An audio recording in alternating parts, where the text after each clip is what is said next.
swagger. Swagger. Swagger. Swagger. Swagger. Every time he steps on the field, he plays with a swagger, that's for sure.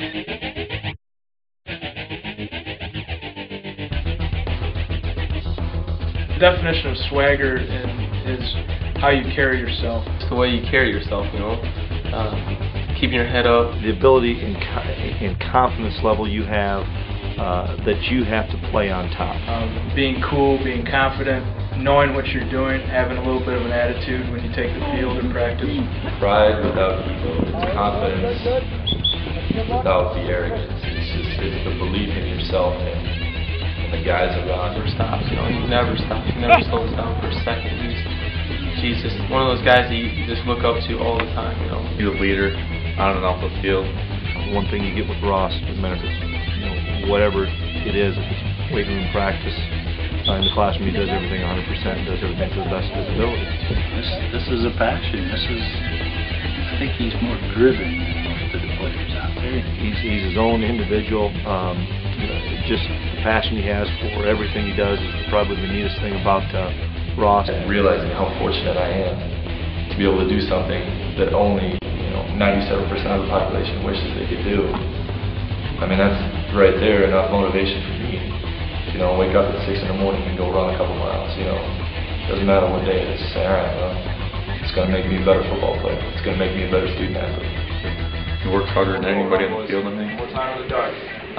More time in the dark. Let's make it a I think that makes him different is he's a leader vocally more than anybody else, really. He's definitely a competitor. He's a leader on the team. That's part of one of the things of being a leader on the team. Like, you know directly that you have 100 people looking at you, watching you, seeing what you do. And when you're in that position, you have to make, the wisest decisions. He cared so much about other people that he was willing to sometimes even give up parts of his own goals in order for everybody to gain. I think that if people look to me for leadership and guidance, that's what I'm going to give them. And if they come to me and ask questions, then I'm going to answer them the best that I can. I think to be a successful leader, you have to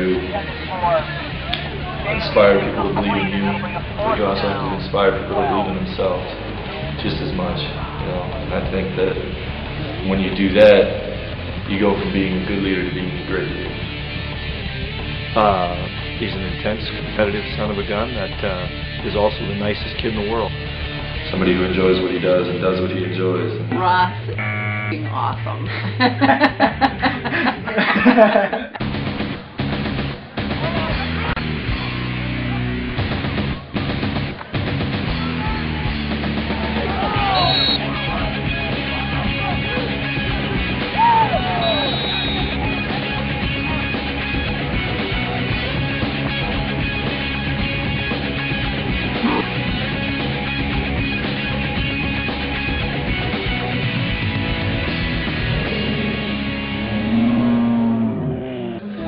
We were out one night. I was out with the guys that I lived with my sophomore year, and we were at a party and we were hanging out in this back room in the basement. She comes up and starts giving me a hard time about it. I'm like, well, whatever. I mean, I don't even know you, and you're giving me a hard time about it.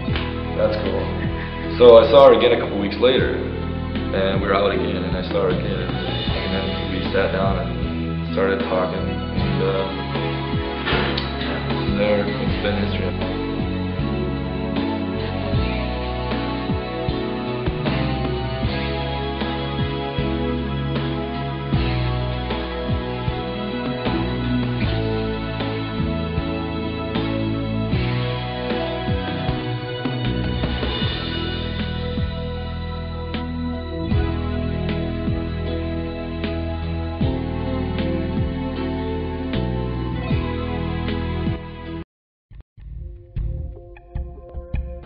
She called me one day, and I was doing homework, and she said, well, can you come over? I said, yeah, alright. Well, so I went over, and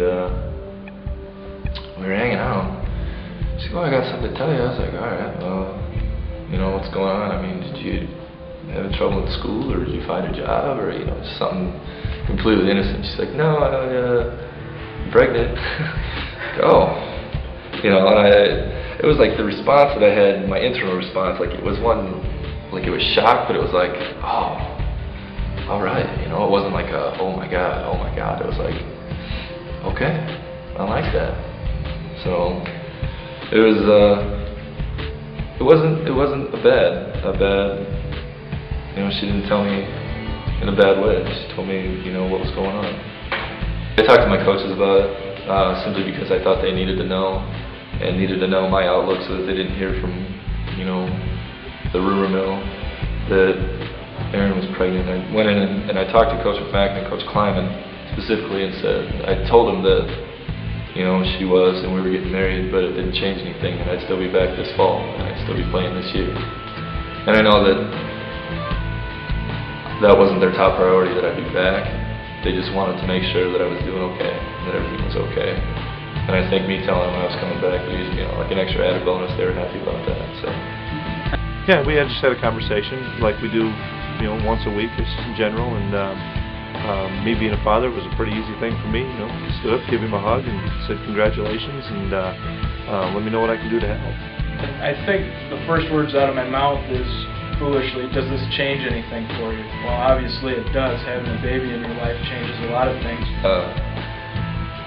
My dad, his reaction was a little bit different than we thought, because I'm the fourth kid out of four, and the second one to get married, but the first one to have children. And we went home and told my dad, and as soon as we told him, he looked at us and he said, well, Jesus, it's about time. So that was a little different than we expected. We kind of were taken aback by that. That was great, you know. I didn't think I was going to have any grandchildren for 10 years. I thought it was fine. I hadn't spoken to my mom in probably a year and a half, and I called her up to tell her, or remind her of something that she'd said to me when I was younger. I asked her when I was about 12 what she would do if I came home when I was 18 and said, Mom, I'm going to get married. And she told me that, you know, as long as I knew that I really loved who I was going to marry, that she would support me 100%. So I called her, and that was the first thing I asked her. I said, Mom, do you remember what you told me when I asked you if I was going to get married, what you would say? And she said, yeah, I remember. And I said, well, I'm going to get married in June. You're going to be a grandmother in September. And she kind of just was like, well, that's certainly a different way to hear from you again after a year and a half. Well, we wanted you to know. We want you to be a part of it. So it's been just magical since then. You know, we have been working on repairing our relationship since then, and it's been just phenomenal. Really, we're making leaps and bounds, and it feels really good. You know? I would say my love for Ross in the last year has definitely tenfold grown. I don't know too many young men his age who step up to so much responsibility in their lives, and he does it with such ease and grace. Well, Ross, he plays a lot of different roles. Right now he's playing the role of husband, father, he's a team captain. It doesn't bother me that football's taking the back seat. You know, I still have the time that I can dedicate to football. I can dedicate as much time as I have to it. And that's the best part about my wife, is that she's so understanding, and she realizes that, like you said, football has been, you know, the front runner in my life for so many years, that she knows that I'm not going to be able to just give it up.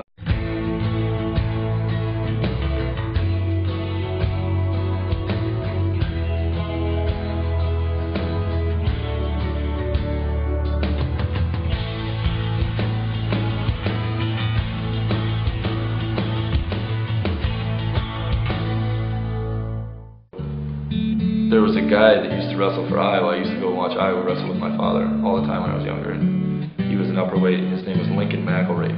He was a bad dude. I mean, he was good. He was a good wrestler. And always that name always stuck with me. It's like every time I heard that name, he was the first person I thought of. And just the way that he, you know, like his prowess and his strength and just his pride and his swagger. I mean, that you want to see swagger. That was the guy that had it. And I really liked just how it sounded. You know, it was a very powerful sounding name. And I thought that my son deserved it.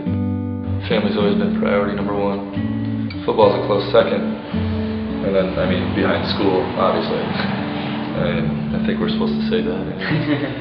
But family will always be number one.